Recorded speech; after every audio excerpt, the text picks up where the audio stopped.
All right, what's up, everybody? We're about to go over dimensional analysis, right? So if you are having troubles with dimensional analysis, this is the main topic we're about to be covering today. Here's a generic definition I got. Units should be included in calculations. All right, these are general things you need to understand about dimensional analysis, okay? So the units you always want to include in every single calculation, all right? One thing about dimensional analysis is that you're always going to have a number, and then you're going to have a unit every single time. But essentially, dimensional analysis is converting units. All right, that's all we're doing. We're converting units. Okay. And in this process, what are we doing? We are going to cancel out the units. Okay. So basically, with anytime you hear dimensional analysis, we just converting units. And how are we going to be converting those units? Well, we cancel them out as we go. Right. That is essentially dimensional analysis. So let's think about the conversion factors, right? Conversion factors. Because one thing that is going to be key with dimensional analysis is that we need to use conversion factors. Now, a conversion factor, right? Here's this technical long definition, a fraction quantity with the units we are converting from on the bottom and the units we are converting to on the top. That's essentially it, right? So whatever we got on the bottom, we converted to on the top. Now, this is vice versa, all right? It depends on what you're trying to convert. Well, I'll show y'all some examples in a bit. But just understand that conversion factors are used to change the units and they can be inverted. So here's an example, right? We got 1 day equals 24 hours. All right, this is a conversion factor, one that we've always heard, right? For every 1 day, there's always going to be 24 hours, right? If I reverse that, there's 24 hours in 1 day. This is a conversion factor. The numbers stay the same, right? That's never going to change, right? Even if we look on the other side, there's 1440 minutes in 1 day. Okay, so when we think about conversion factors, it's just telling me a certain amount of unit for another certain amount of unit. Okay, so that's how we think about conversion factors. All right. That's in any way, there's all types of conversion factors, right? These are just a couple. All right, I could name, like if we think about time, there's a for every 7 days, that equals 1 week, right? Or there's for every 2.54 centimeters, there's 1 inch, right? That's one going from two different types of systems. Even in the real life, right? When we think about just conversion factors, right? Let me see. Like like even groups. Like when you think about groups, like recipes to Takeoff, but Migos, there's three people in there. There's Quavo, there's Takeoff, there's Offset. It's always gonna be those three people. If you don't got those three people, we don't got Migos. All right. So these are conversion factors. This is how you could think of it, right? There's a certain amount of things you need to equal that one thing, and it's never going to change. It cannot change. All right. So if I'm saying 1 day equals 24 hours, it's always going to be 24 hours in 1 day. If I say that there's three members in Migos, Quavo, Offset, Takeoff, it's always going to be three members in Migos. All right. It does not matter. Right. If you don't got all three, it ain't Migos. All right. So that's how we can think about conversion factors. Now, let me show y'all an example here. How many days are in 168 hours? All right, how many days are in 168 hours? This is key. This is key to understand here. All right, this is a very simple type of conversion factor we're about to do here. So key thing is asking how many days are in 168 hours. Okay, so we got to think about a couple of different things, right? When you see something like this, first thing you want to think about, okay, is well, what is it asking for? All right, that's the first thing we got to think about. What is this thing even asking me to do? So it's asking me how many days. All right, so that is our end goal. Think of that in your mind. All right, the end goal is to figure out the days. All right, that's essentially it. We're trying to figure out how many days. Now, what are we beginning with? Right, what are we going to start with? We're starting with 168 hours. All right, so we start off with 168 hours, and what are we going to end with? We're ending with days. That's kind of it. All right. So, how do we set that up? How are we going to set all this up, Dr. J? Okay, so let's set this up.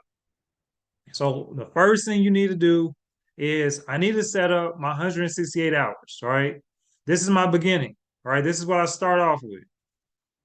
I go from 168 hours to days, okay? 2 days, okay? Not 2 days, but I'm going 2 days, all right? So I'm going from one unit to another unit, right? That's essentially dimensional analysis, right? Like I said, converting units requires canceling units. Okay, converting units requires us to cancel units. So if I'm going from hours to days, that means that my previous unit, the hours, must be canceled. So let's look at this example down here. I got 168 hours. I'm going to use this conversion factor. Now, once again, I'm using this conversion factor because I decided to go from hours to days. Okay, I decided to go from hours to days. So I'm going to use this conversion factor. 1 day equals 24 hours. Now, notice how I'm setting this up, everybody, right? Because we just mentioned that with these conversion factors, you can invert them, right?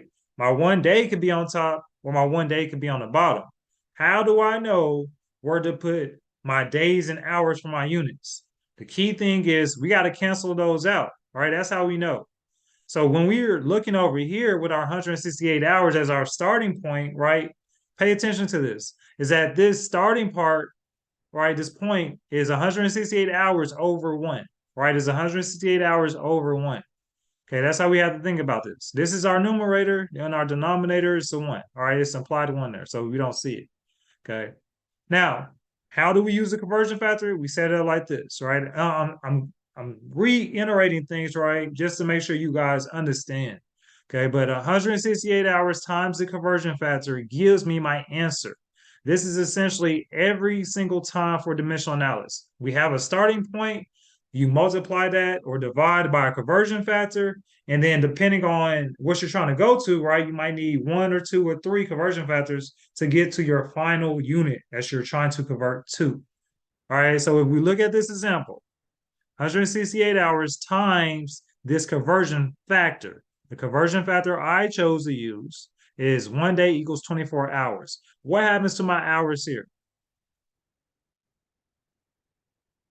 I feel like Dora the Explorer. I'm like waiting for y'all to say something back. All right, so what happens here is that my hours are going to cancel out. My hours will cancel out, leaving me with what? Days. Right? My day will be on the top, right? So think of this as the survival of the fittest, right? Survivor, you know that show, or Big Brother or something. We're trying to make it to the very end with these units. And the last unit standing is the last unit we see and we need for whatever we're searching for, whatever we're looking for, whatever we're converting to. So if I'm going from hours to days, I'm going to use this conversion factor to cancel out my hours to ultimately get to my days, right? In this case, days is on top. Like I mentioned over here, right? Units we are converting to will be on the top. Normally. So whatever you're converting to, normally the unit should be on top. I'm going to show y'all a couple of different ways where that's not necessarily true. All right, so make sure you watch it, you know what I'm saying, the other examples. So we got this one, 168 times the conversion factor gives me days. So our units cancel out hours. We're in days on the top. That's what we see here. Now, where do we get this 7 from? Please do not let the numbers trip you up. All you're doing to get this 7 is doing 168 divided by 24, right? Because we understand if we look at this, the numerator should be divided by 24. That's all we're doing, right? Or even if you multiply across, what do you have to do? 168 times 1 divided by 24. Okay, so do not let the math part of this trip you up after you did all the hard work of canceling out your units. All right. So we got 168 divided by 24. That gives me 7. So therefore, this is telling me that in 168 hours, there's 7 days. Once again, this is telling me that in 168 hours, there's 7 days. So for every 7 days, there's 168 hours. That is dimensional analysis, everybody. Right? And this does not change. It's always going to be the same, no matter what. Now, stay with me here. Stay with me here, y'all. So notice, right, I use this conversion factor. It's possible, right? What if I wanted to go from hours to so I wouldn't have done this, but for instance, let's say that if I wanted to figure out, okay, I want to go from hours to minutes for some odd reason, and then go from minutes to days. No matter what, how many conversion factors you have, it's always going to be the same, everybody. There's 168 hours in 7 days, right? No matter the conversion factors, the end result should always be the same, okay? This is going to make sense with the next example. Let's look. All right, so I got a couple examples I'm going to do for y'all. Like I said, this is just me totally just doing these examples um, so that just give you a better understanding. So let's look at this very first example here. We have to convert 20 feet to centimeters. We need to convert 20 feet to centimeters, okay? And I got I'm given, in this case, a very helpful conversion factor. In this case, 1 inch equals 2.54 centimeters. All right, that's the only conversion factor I have. So I got to figure out, okay, how do I go from 1 inch, excuse me, how do I go from feet to centimeters? All right, how are we going to do this? How are we going to do this, Dr. J? So let's look at it. So if I'm trying to convert 20 feet to centimeters, I'm going to do this right here. So I set up my first thing, 20 feet, right? There's 20 feet as my starting point, all right? And then understand with dimensional analysis, all we're trying to do is cancel those old units to get to my final unit. In this case, the final unit I'm trying to get to is centimeters, all right? So I need to cancel everything else and just get to my centimeters. So how am I going to do that? I'm going to use this first conversion factor right here. So I understand that going to feet to centimeters, right? There's a couple different things we could think about, all right? Because this is, once again, this is how I did it. Okay, this is how I did it. What we're going to realize is that there's multiple ways that you can use this, right, to get to the same answer. I'll explain it a little bit. But how I did it is I went from feet to inches first. Okay, that's the first conversion factor I use. I went from feet to inches first. So because I went from feet to inches first, right, the conversion factor for inches to feet, there's 12 inches in 1 foot. Okay, 12 inches in 1 foot. That's my conversion factor. All right. And now notice how I'm setting this up, y'all. The feet cancel out, bam. And then we got our inches on top. Cool. Once again, we're canceling our old units. So if we look here, right, my feet are canceled. I'm left with inches on top. However, am I in my final unit? No, right? Because I'm trying to get to centimeters. But I got this helpful conversion factor that's going to help me get there. So in this case, I'm going to take this conversion factor. For every 1 inch, there's 2.54 centimeters. And I'm going to convert that inches to centimeters here. So now what we see, right, is that 1 inch, there's 2.54 centimeters in 1 inch. What happens to my inches? They will cancel out. So like I said, it's like a survivor type of thing. My old units should be canceling out as I continue to get to my new unit, my final unit, right? The last one standing unit, right? I can keep going with it. All right. So my feet canceled, my inches are canceled. I'm left with centimeters. All right. That's my final unit here. Okay. And what do? I'm just going to pull that centimeter over. Okay. So now we can do the math. Okay. So in this instance, I'm going to do 20 times 12 times 2.54, and then that gives me 609.6. Okay. And once again, I did that just by multiplying. All right. So if y'all got a calculator, I highly suggest getting a calculator because you will need this. I'm especially doing this type of dimensional analysis. And one thing I will say about using your calculator is that you want to be very careful with your calculator. Not saying this out loud. What I commonly see wrong is that what I suggest everybody do is that if you're not comfortable with your calculators, you don't know how to use it, just put everything in parentheses. All right. So if I put 20, so if I do parentheses 20, bam, parentheses times 12 in parentheses, right? Times parentheses 2.54 parentheses. All right. So the reason why I say that is because sometimes your calculator can read it totally different. All right. And we're going to look at another example to where you want to be very careful with how you put your numbers in your calculator because it can shoot out a wrong um, answer. Not saying that the calculator is wrong. It's just you inputted the information in a way that the calculator will output it differently. Okay, from what you were trying to do. But in this instance, we're going to do 20 times 12 times 2.54, and that gives me 609.6 centimeters. Okay. Let's move on to the next one. So now we dealing with the metric system here. We need to convert 16 kilometers to centimeters here. All right, once again, convert 16 kilometers to centimeters. How are we going to do that?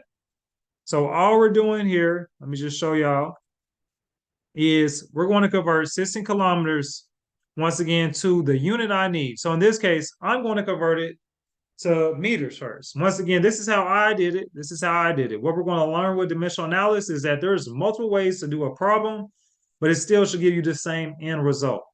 So I'm going to convert my kilometers to meters here. And what happens to my kilometers? They cancel out. Now I have meters on top, right? And then this instance, you got to know your conversion factors. That's one key thing I will tell y'all. If you don't know them off the top of your head, get a paper or whatever, get one of those conversion factors to download, something like that, and use that. But this is a metric system. So in this case, I had to realize that there's 1,000 meters for every 1 kilometer, right? And if you essentially mess up your conversion factors, that's going to mess up everything.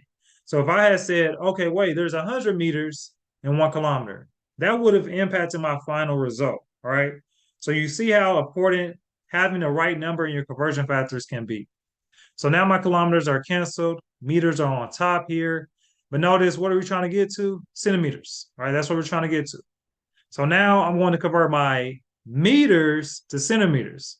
Now, in this case, I'm going to use this conversion factor. There's 100 centimeters for every 1 meter, okay? So guess what happens, right? This is a game. This is a game about canceling units. Kilometers cancel. Meters cancel. Now I'm in centimeters here. All right, this is my final unit. This is the last one surviving. So I could just move that over because that's good. I got my unit situated. Then I can do my math. So I'm just noticing how I do it, y'all.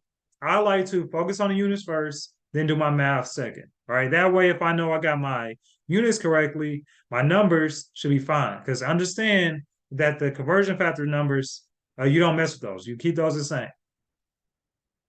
So meters cancel, kilometers cancel, centimeters here. What do I do now? My math, 16 times 1,000 times 100 gives me 1.6 times 10 to the 6. All right. Centimeters for my final answer. Now, what I want to point out to y'all, if you're looking at this for the first time, you're like, what's the difference between these? They're the same thing. They're exact same type of number. Right. In this case, this just means this is 1,600,000.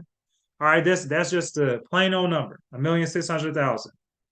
This is what we call scientific notation. Okay, so this is just me translating it to like a shorter version, a quicker version, some people might call it. So how we did that, very simple. Usually it's just going to be, we know it's a decimal. If we go over 6, right, 1, 2, 3, 4, 5, 6, it's going to give me 1,600,000. Okay. It's going to give me 1,600,000. So same number, just different ways to show the number. If anybody has never been exposed to that. If y'all would like to learn more about scientific notation, please just let me know. I could do something for that. Now, let's get to this last one. Hold on. Before we get there. No. Yeah. Let's get to this last one, then I'll talk about this one again. All right. So this last one, convert 2 decades to seconds. All right. Y'all try to do this one. Like pause me, do something right now. Try to do this on your own. Uh something. One thing about these is like, please do not just be looking at the video for answers. Please be trying to do these beforehand. Try to pause me in between times or something like that. Because you got to understand this stuff. Because like I mentioned, especially with this one, this is very important. This is a fundamental type of thing to know. So let's convert this going from 2 decades to seconds. Let's go. So I'm going to convert 2 decades to seconds. How am I going to do that? How are we about to do that? So in this case, once again, Dr. J, decided to do it this way. I decided to do it this way. I'm going to go from decades, 2 decades to years. Now I'm going directly to years because I know in my head, I know that conversion factor, right? I know for every 1 decade, there's 10 years. Guess what happens to my decades? They cancel out. Okay, they cancel out. Notice this is just a game of canceling units, everybody. So my years is on top. Now, in order to go from years to days, what do I need to do?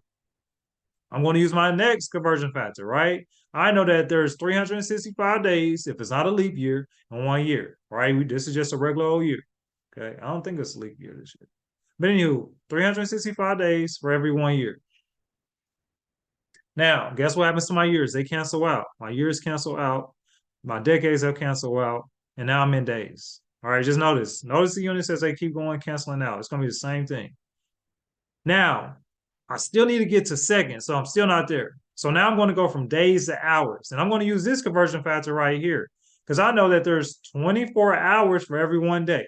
All right, so what happened? My days cancel out. I'm left with hours on the top. Hours is on the top. Am I still done? Nah, because now I'm going to go from hours to minutes, right? Guess what happens to the hours? They cancel out. I'm left with minutes right here. And then ultimately, I need to go from minutes to seconds. There's 60 seconds for every 1 minute. Guess what happens? They cancel out as well. And I'm left with seconds right here. Okay. So now, right, I can multiply across in this instance, right? So I'm going to take my 2 decades, in this case, my 2 times my 10 times my 365, 24, 60, and 60. And then that gives me my final answer of 6.3 times 10 to the eighth. Okay. That is my final answer. In this case, seconds. I didn't include the seconds, but understand that that's the final unit standing right there. Okay.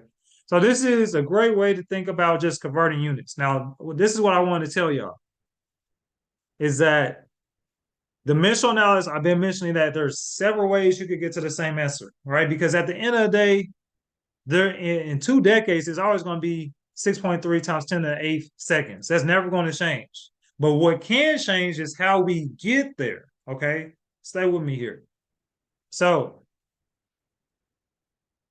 for instance, I did it this way, but say, let me see. Let me see something real fast, y'all. Hold on. Because I don't know this off the top of my head. And let me just say, how many seconds are in a decade? All right, so there is, I guess, a big number. Okay. Okay, so there's 315,360,000 seconds in 1 decade. So understand, right? This is a conversion factor. 1 decade equals to 315,360,000 seconds. So if this is a conversion factor, I know, right? Well, if I look here, I could have did this in one step, right? I could have set it up to where for this conversion factor, right, we have so we have decades to years in this case. So I'm going to go from decades to years, in this case with this conversion factor. So that means that there is 315 million, right, seconds on the top, and then decades will be canceled on the very bottom there. All right. And I did that in one step. So it's very, very possible to do this in one step. Okay. Just like I mentioned before, there's multiple ways to get to that final answer. Multiple ways to get to the final answer. Let's see. What's that? Okay. Taisha.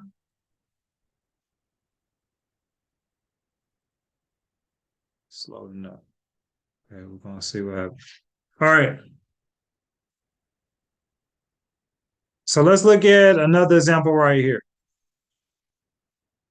So this example right here, we have we're converting our units in this case.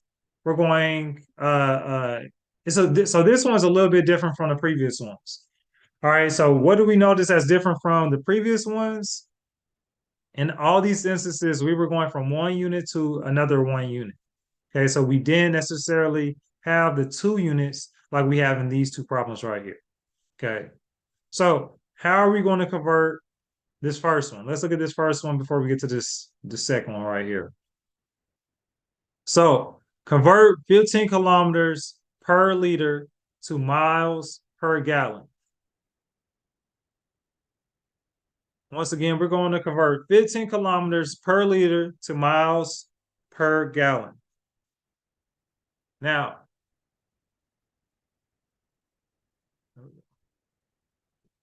So I'm just going to show the final answer right here. Okay. So let's break down how we got to this final answer over here. So I'm showing you guys the answer 35 miles per gallon. So this is the end result. How do we get to the end result? So we start off with our given. Our given is 15 kilometers per liter, per liter. So the first thing I'll probably just point out to y'all is that you got to be careful with your setting up. All right, with your setup. Um, your number goes with the top unit. That's as simple as I could put it. Is that your number goes with your numerator. Okay. In this case, whatever it's in. Now, if it doesn't have a number by it, it's going to be assumed that this means 1 liter. So 15 kilometers per 1 liter. Okay, that's what that means. So now that we have the correct setup, we can go from here, right? So kilometers is on top, my numerator, liters is on the bottom here. Now, a couple different ways that we can do this. Like I said, with dimensional analysis, there's multiple ways to do it. This is how I decided to do it, right? I use these specific conversion factors to get to the end result, right? If I wanted to, I could have used different conversion factors to get to the same result, okay? So in this case, I'm going to go from kilometers to meters first, right? So I know that there's 1,000 meters for every 1 kilometer. What happens in this case? My kilometers will be canceled, and that's going to lead me to go to my meters here. So now that my kilometers are canceled, my meters is a unit that I'm working with right now. However, I need to go from meters to miles. Okay. So once again, this is how I decided to do it. If I wanted to, I could have went from kilometers to miles in one single step, right? One conversion factor. In this case, I decided to go this route. So I went from kilometers to meters. Kilometers cancel out. Meters is on top. Now I'm going to go from meters to yards. I know that there's 1.094 yards for every 1 meter. Now my meters will be canceled here, and now I'm going to be left with yards on the top here. But however, please pay attention that notice we're not done because my kilometers are canceled, my meters are canceled. I'm left with yards right here. Okay. So in order to get to miles, I need one more, in this case, conversion factor that I'm going to use. So in order to go from yards to miles, I'm going to use this conversion factor. For every 1 mile, there's 1760 yards. Okay.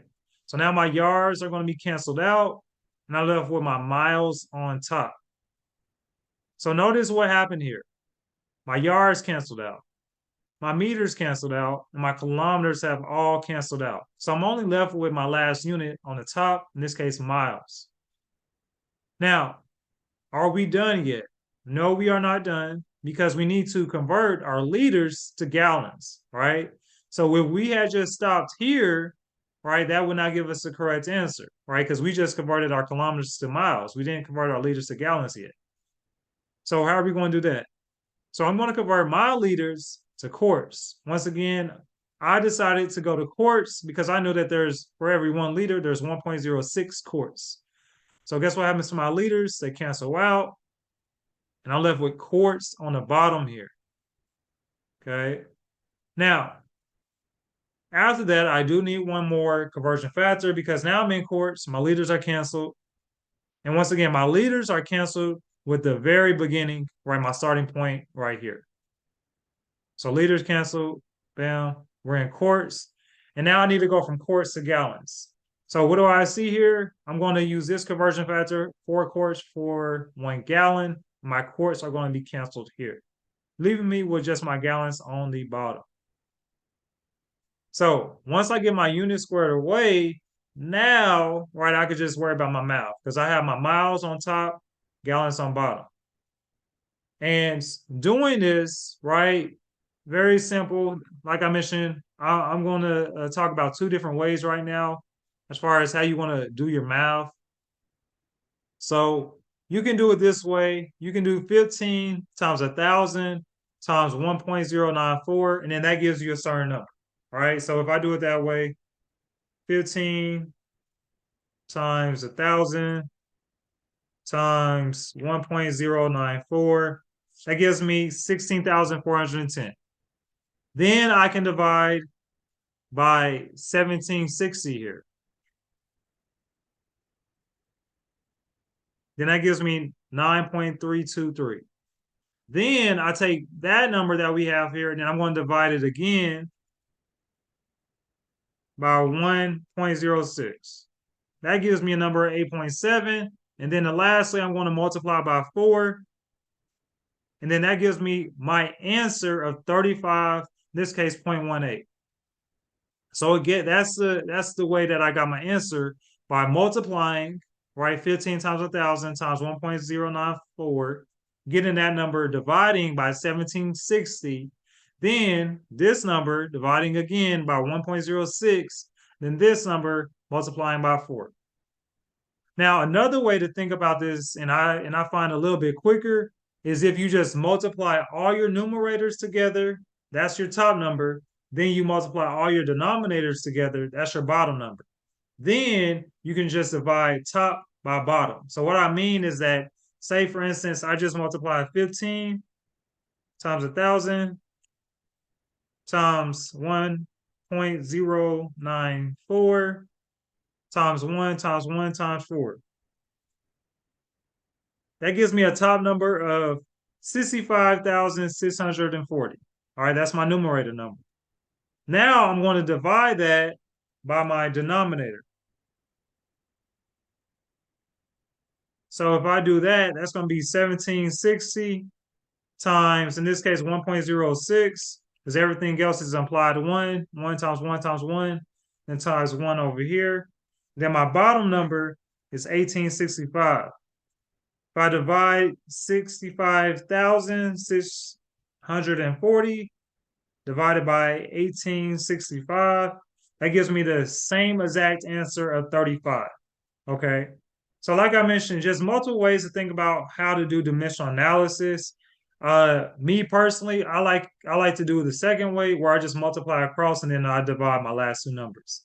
Reason being, this can get a little bit complicated, especially once we get to a little bit more complicated conversion factors. Um, let's look to this one right here.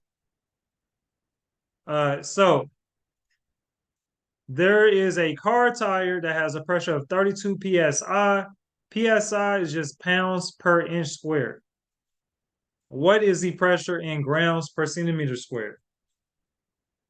And we have two conversion factors that can be very helpful. In this case, once again, what I'm showing you is how I decided to do it.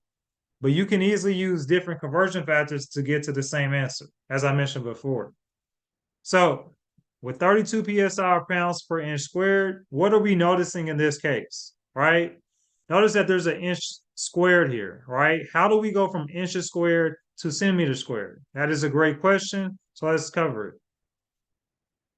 So I got 32 pounds over inches squared. Notice that because it's inches squared, there's going to be implied 1. All right. So please do not let this flip you up, switch you up, or mess you up. All right. So 32 pounds per inches squared. This is what we start off with. Now, once again, I'm showing you how I decided to do it. I decided to go from pounds to grams first, right? Because I have this conversion factor. And I understand that I need to convert my pounds to grams anyways. So I'm going to use this conversion factor. For every 454 grams, there's 1 pound. So guess what happens to my pounds? They cancel out right here. And I have grams on the top here. Okay.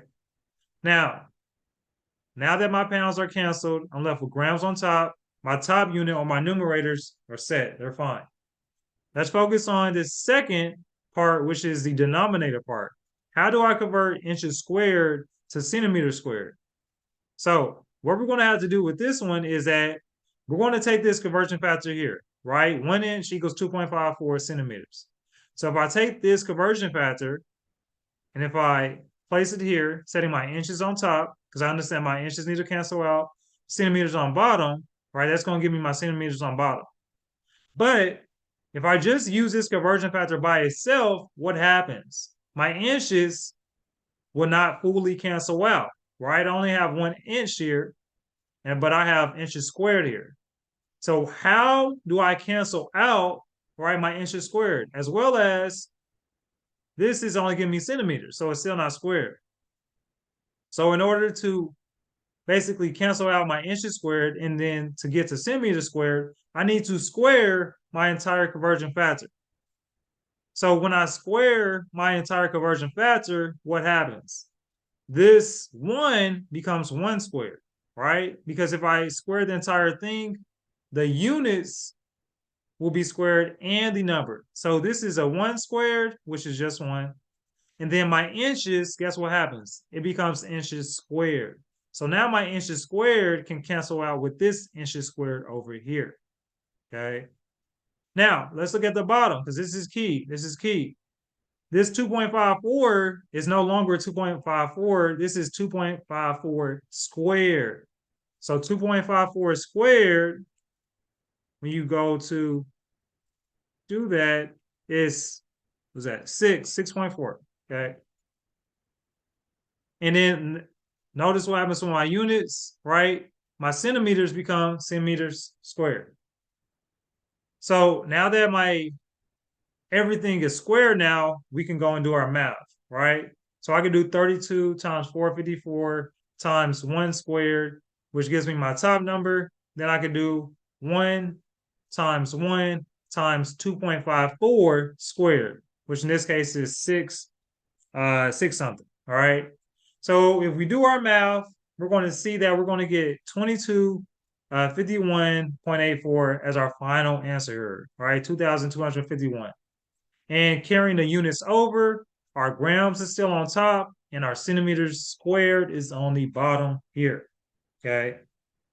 And this is essentially what we're doing when we're going to convert using conversion factors. So key thing here, right, is that if it's inches squared, if it's inches cubed, if it's inches fourth, whatever number, you need to square or cube or whatever the entire conversion factor to match your units. All right, that's the key thing. That's the reason why we had to square this, because this was inches squared, so we had to square the inches as well.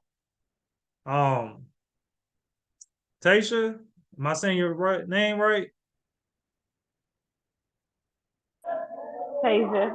It's loud in here. Tasha? Okay, cool. Hey, let me know. I'm just going off as far as just giving it as a lecture. If you got any questions, just let me know. Okay, thank you. Yup. I'm going to do one more. I'm going to do one more before 5. Yes. So just side note, this is can you do me a favor and mute yourself one more time? See, thank you, appreciate you. All right. So this is civics. I'm not going to cover civics and then this. I'm just focused on dimensional analysis.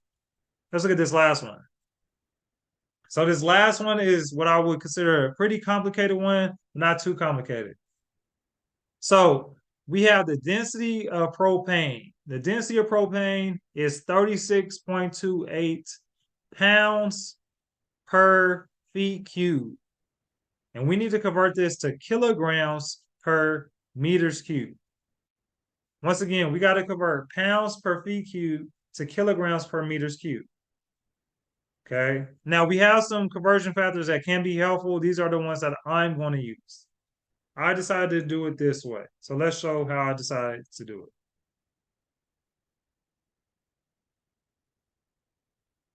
So we start off with our given, right? In this case, we start off with 36.2. Make sure everything is good. Okay, screen record. Okay. So we have 36.28 pounds per feet cubed. Okay, once again, pounds per feet cubed. Now, I decided to go from pounds to grams here. So there's 454 grams for every 1 pound. And notice it's the same thing every single time with dimensional analysis. We're just canceling out our units. So my pounds would be canceled in this instance here, leaving me with grams on the top. Okay. So once I have my grams on the top, right, I'm not done because we need to get to kilograms. So I need another conversion factor that's going to help me go from grams to kilograms. In this case, I'm going to use this one right here.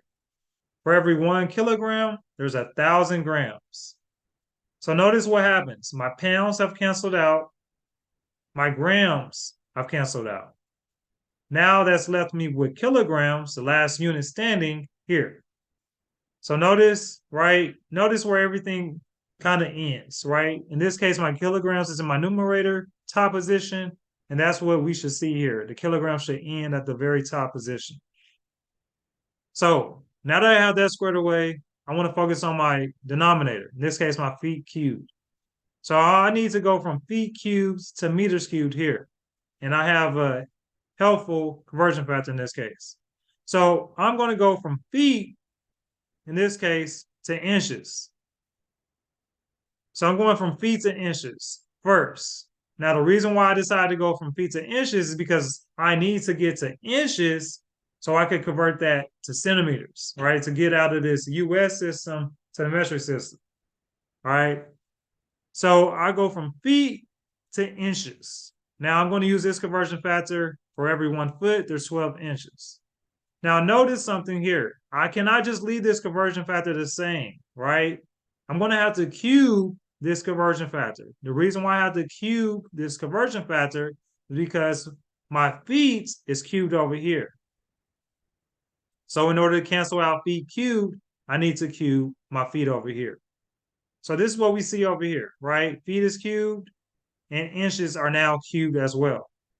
Now also pay attention because I cubed the entire conversion factor, right? That means that my units are cubed and my numbers are cubed as well. So that's going to be a key factor when it comes to doing the multiplication and division at the very end here. So just understand is that this 1 is actually 1 cubed.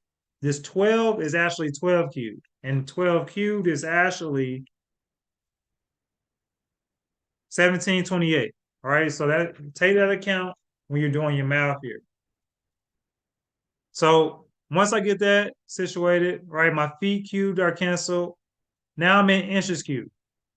However, what am I trying to get to? Meters cubed. So I'm going to use this conversion factor. 1 inch equals 2.54 centimeters now, right? Because now I'm in inches. So I can use this conversion factor to help me get to centimeters, which we see right here. So now I'm going to put my inches on top. The reason why my inches is on top is because I need to cancel out my inches down here. All right. Once again, dimensional analysis is just all about canceling units. That's all we're doing. So now my inches are canceled. Well, in this case, they're not canceled, right? I just have it set up to where my inches are going to be on top, centimeters are going to be on bottom.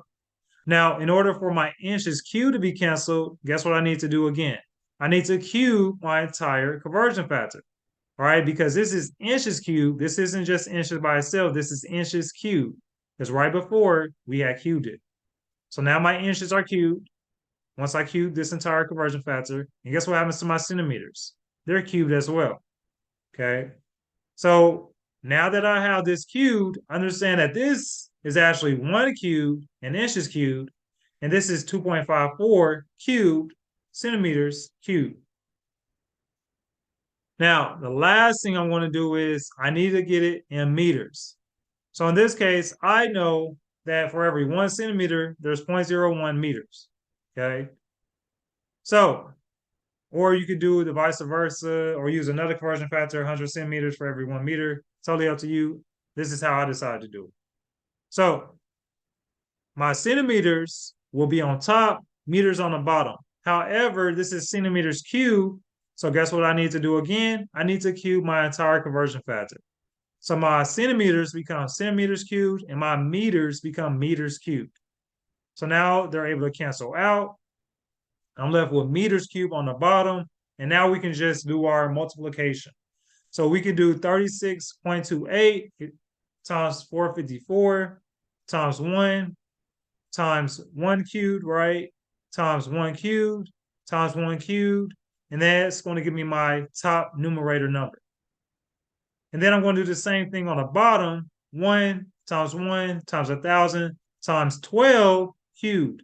So this isn't just 12 in your calculator. You need to make sure that this is 12 cubed. Times 2.54 cubed times 0.01 cubed. Now, What I will also say too is be very careful in your calculator, right? What I suggest you doing, especially for this example, is putting everything in parentheses. So for instance, if I do one, this is going to be parentheses one times parentheses one times parentheses 1,000 times parentheses 12 cubed parentheses times 2.54 cubed parentheses, right? So everything's in parentheses. The reason why is because what's going to happen is that the calculator, when you go to multiply your denominator, right, is that it's going to read this one times 1,000. And if you don't have parentheses, it's going to read it as, well, 1,000 times 12, and then that number is going to be cubed, right? Because it's not in parentheses. So that's how the calculator is reading it. So you got to be very careful when you go to put it in your calculator. So once you do your math, you're going to see that the final answer you get here is 581 kilograms per meters cubed. Okay. And this is essentially all that we're doing with dimensional analysis. All right. We're just converting units and canceling them as we go. Do you have any type of questions? Do you have any type of questions?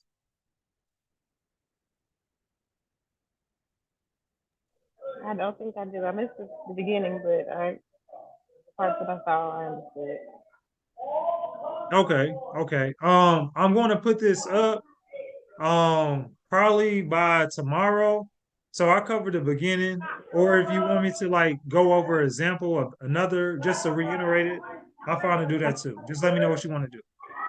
Okay, so do you normally post these after you do them? That's a plan. Now I can't really say I will because stuff kind of happens, but I'm going to try to.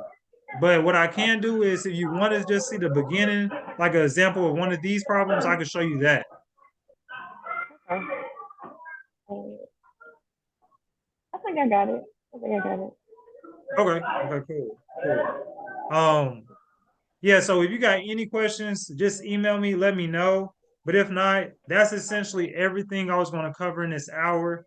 Like I said, I'll be doing this every single Monday and Wednesday for right now. It might change throughout the semester, but it's essentially going to be covering something in a unit. And as you jump in, just feel free to jump in or ask questions as we go. Okay. Appreciate it. All right. Well, you have a great day.